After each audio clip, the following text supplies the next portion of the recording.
All good. All good. Good morning. Up for a nice early morning walk. It's 6:30 in the morning here, and thought I'd get up early and go for a nice walk. It's nice and fresh. Nice, really early spring morning, and go for a walk and then a nice cuppa afterwards. And we're all good to go, all set for the day. I was doing a bit of reflecting this morning how over the Easter weekend break, when you got fixed congestion in the non-league, sometimes you got to back up and play on the Saturday and on the Monday.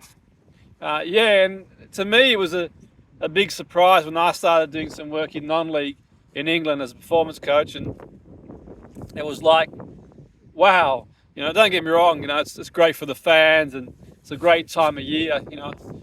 Love this time of year.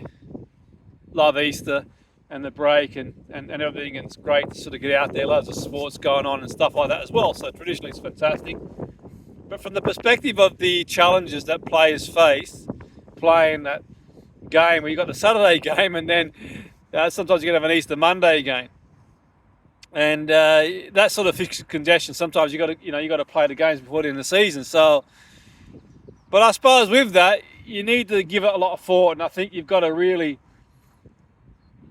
think about things from various angles, and physiologically and sort of psychologically. And I think that's what's really important if you've got a strong coaching team and sports science people, and it's really important to sort of get together and plan how to manage the situation, because obviously sort of points at that stage of the season for a lot of teams everyone wants to finish as high up in the table as they can, and some people are battling relegation, some battling for playoff, battling for the league, and that can really have a big impact. And I think one thing to take in consideration physiologically is that that kind of delayed onset muscle soreness, where sometimes it's that 48 hours after the game.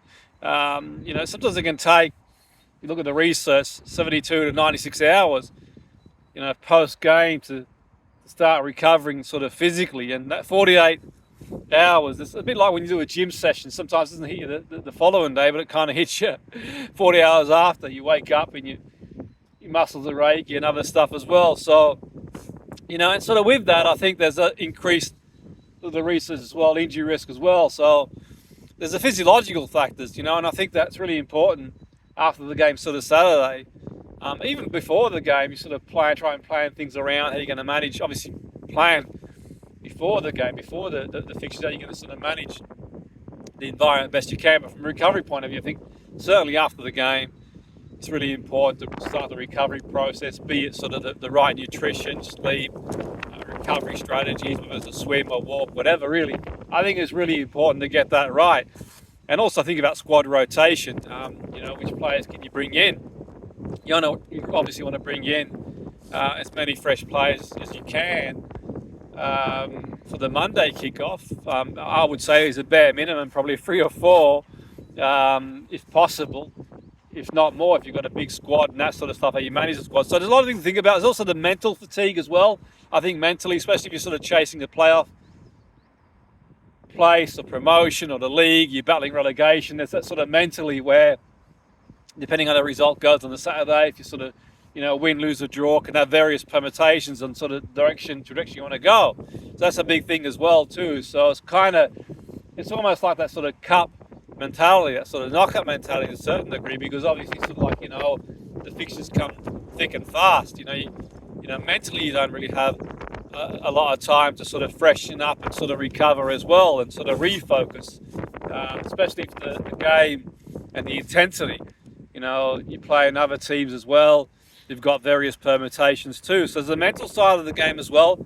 I think sometimes there's a good idea, and I speak anecdotally and based on my own experience to make suggestion and advice, and just some of my own sort of thoughts and reflection over the years. I think sometimes tactically it might be useful to change tactically the game. Sometimes, say for example, you play high press Saturday game, on the Monday you might think, okay, we're going to sit back and sort of drop a bit deeper and try and hit the other team on transition. And they're just sort of ideas to save energy, because obviously what's going to happen then with this sort of recovery, very unlikely players, if they played a Saturday kickoff, are going to recover physically by the Monday kickoff. So you're kind of thinking, okay, well, and there's a very good chance you're going to play a proportion of those plays for the next game, because depending on the squad and that sort of stuff. So I think that the idea then is definitely,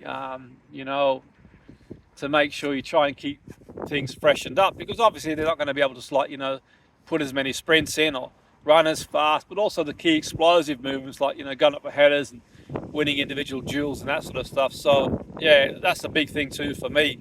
So I think for me, definitely in my experience, I'll speak out loud, not giving any advice. I think the key thing is to sort of plan well in advance how you're going to manage that. I think as early as you can possibly plan, sit down with the coaching staff and players and think, okay, how are we going to navigate this going into it and afterwards? And afterwards, you've got to really hit the ground running with as many recovery strategies as you possibly can, be it massage, swim, nutrition, sleep, all those sort of things, to be fair.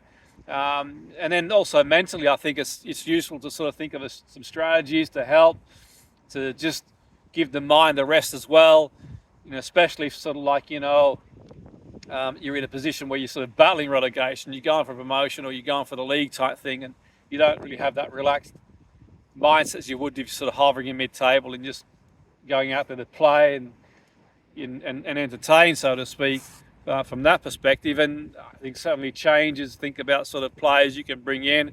But that's sort of my idea. If you've been in that situation before, you've played non-league, you've had to sort of double up in that sort of quick succession, it'd be great to hear what your take on it is.